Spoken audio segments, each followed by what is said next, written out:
is going on today, guys? First off, I just want to start this video by saying thank you to everybody that has supported this channel and gotten me this far. Thank you. I am seriously so humbled to be passing 2,000 subscribers, and already we're almost at 2,100, so that's amazing to see. It feels like it's a little bit overnight, but anyways, I just wanted to start off the video saying thank you guys so much. I am very appreciative, and I expect we'll be at probably 3,000 subs very soon at this rate. Anyways, today's topic, well, before I get to today's topic, tonight I might do a live stream. I may do a live stream. I don't know if I'm gonna have time to do a live stream. I have to open and run the bar, but if it's slow tonight, I can close early, come home, maybe do that live stream. It could be like a spontaneous thing. Now, on Wednesday, we're gonna have our live stream like we always have our live stream, but I would just like to do something celebratory if I have time tonight to do that, and just have some fun with you guys. But this video is about Obsidian Flames. Is Obsidian Flames good? Is it bad? Is it okay? Is it going to be an investable set? Is it going to be a set that we look back on and think fondly of? So here's the deal with Obsidian Flames. Here are my thoughts on Obsidian Flames, especially because it's releasing in what, 10 days now at this point, like 11 days for the English release. So Obsidian Flames has, I don't know if we already have all the information, but based on what I've seen and based on that, I think we have all the information on everything that's going to be in this set. The set looks kind of weird.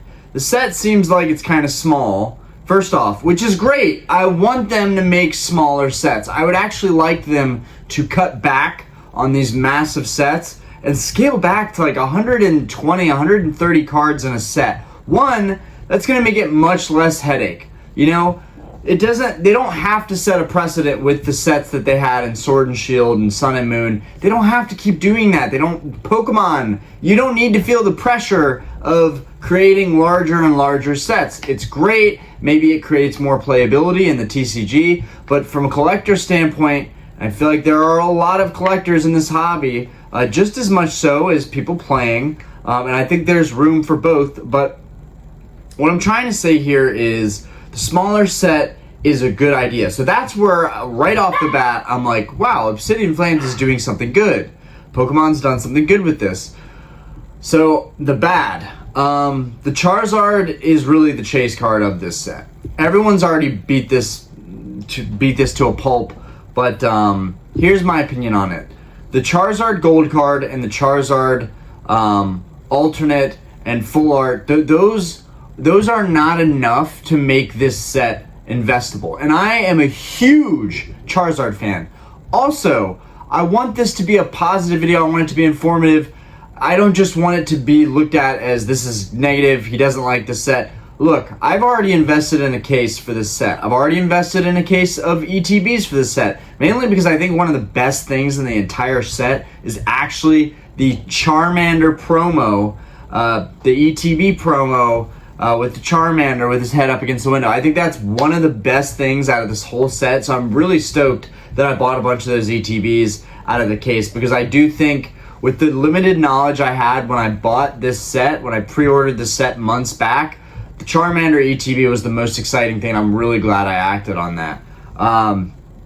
Now, the illustrator cards, okay? There are some really good illustrator cards, right? We've got a Scizor, which I absolutely love Scizor. So the fact that we have him and like a secret rare illustration card, that's awesome.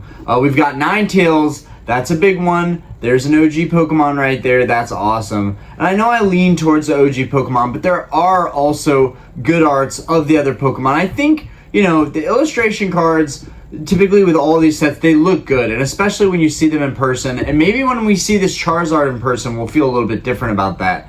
But it also is, another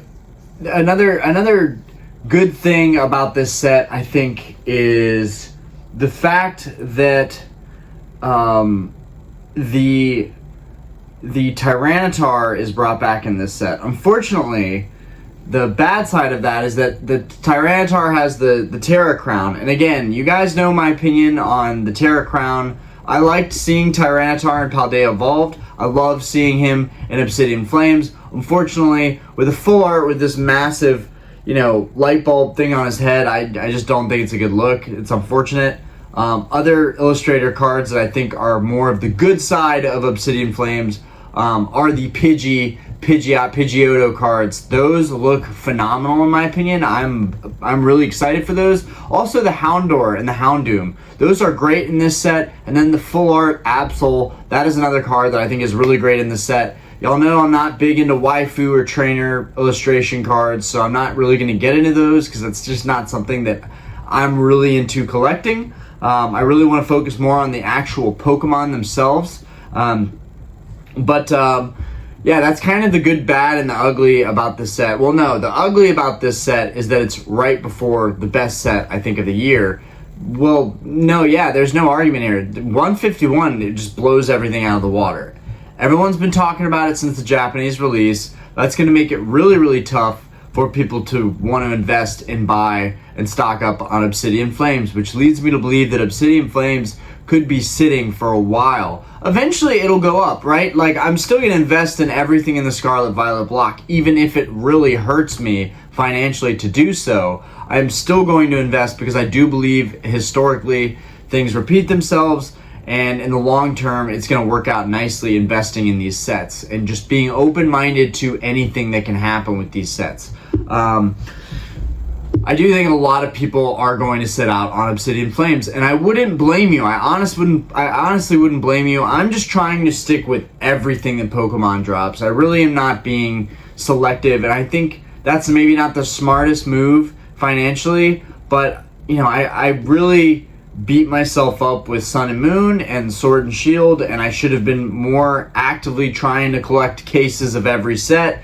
And it's just really easy moving forward to say, you know what, I'm setting aside money, let's get a case, let's get some ETBs, we're done there. Or let's get a couple cases if we think it's going to be really good. Honestly, I still think Scarlet and Violet base is probably the best of all of the Scarlet Violet mainstream sets, aside from 151. The Gardevoir is amazing, and the Miraidon and Corridon are amazing in my opinion. So I'm still set on Scarlet Violet base. And I am biased on that because I have several cases of Scarlet Violet base, so I want that set to appreciate for sure. But I also bought a lot of Paldea Evolved, and I think Paldea Evolved is pretty good too. I honestly think Obsidian Flames could be the worst of the sets, and that's unfortunate, but we still haven't seen this Charizard, right?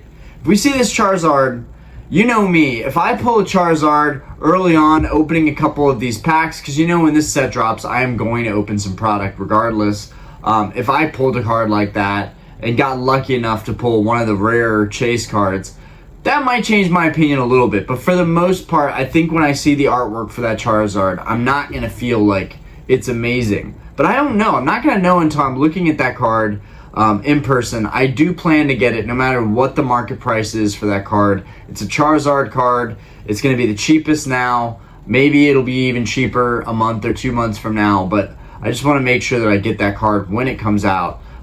So I will be trying to buy that probably as a single. But overall, there's not a whole lot that I feel like to go off of with this set. There's not a lot of Illustrator cards that look amazing to me. I don't care as much about the trainer cards. It doesn't seem like there's not many gold cards. There's 3 gold cards, a couple secret rares. This was moving in the right direction. I like that Pokemon did this, but it still feels like I'm looking at a set that's mostly filler. I don't know. I just don't feel like the set is filled out enough. I felt good about Paldea and Scarlet Violet base, but looking at what we see now, and we're just a week and some change away from seeing this set drop, I feel like we should see a more filled out set, and it just doesn't seem to be that way. So these are just my opinions, guys. Right? I'm still bullish on Pokemon. I still think there's a lot of good opportunities here.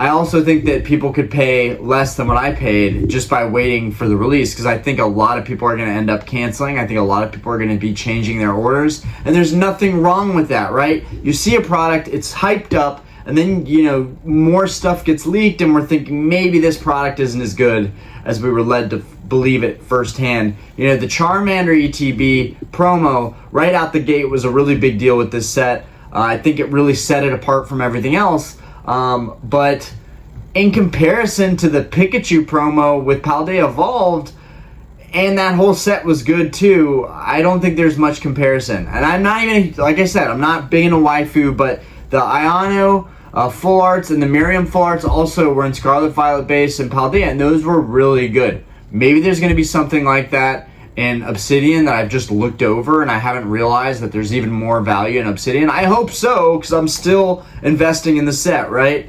But I'm just trying to give you guys my personal opinion on what's going to happen with that set, as well as, you know, make this video, you know, is an additional thank you. Like I'm gonna do a live stream at some point regardless, where we open up some stuff, we get to hang out. You know, that's important to me, but it's surreal to be at this point with the channel. Like, it makes me very happy, especially in the time frame I've been doing it. It feels about right. You know, we're coming up on 2 years with the channel, so it feels about right that we're where we're at. But just thank you guys so much. I hope you find this video informative. Let me know what you guys are thinking for Obsidian Flames. I think 151 is going to be the death of Obsidian Flames. I really it's super unfortunate, because this is another issue with Pokemon, is that we get these sets so often. We get the information, maybe not even that we get them so often, right? 3 or 4 sets a year is not so often. That's very manageable. When I first came in the hobby, I think I was a little overwhelmed by everything, but now I'm seeing it's pretty manageable, it's pretty doable.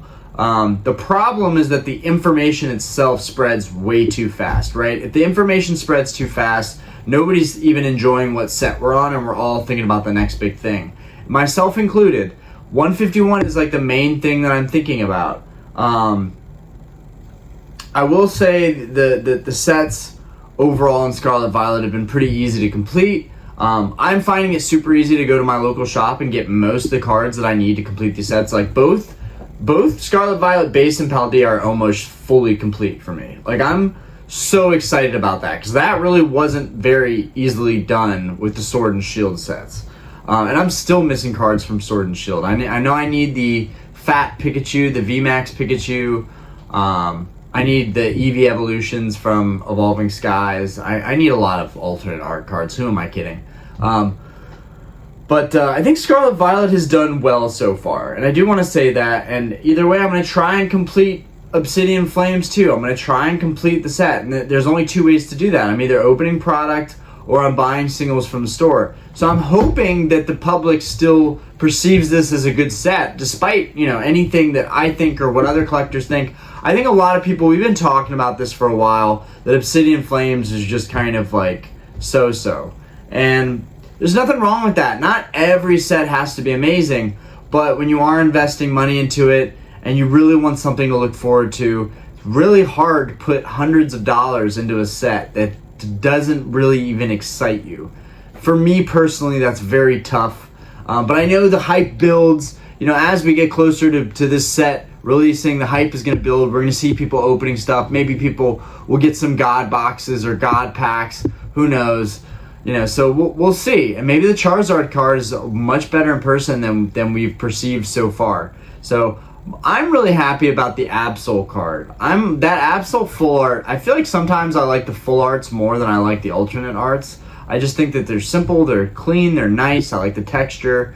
And then the Scizor and the Ninetales secret rares. The Larvitar, I really like Larvitar and Pupitar and Tyranitar. That's a great evolution line. So I am glad that's in this set. It just feels like there's so much still missing. But regardless, part of the fun is completing the set too. So when you're in the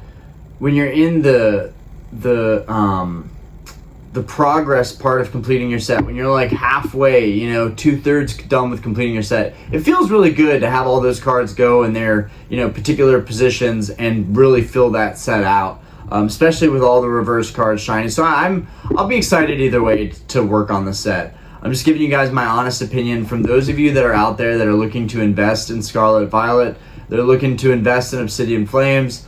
I would, not to tell you don't invest in Pokemon, but if you're going to look at Obsidian Flames, I would definitely be sure you checked off Scarlet Violet Base and Paldea Vault first.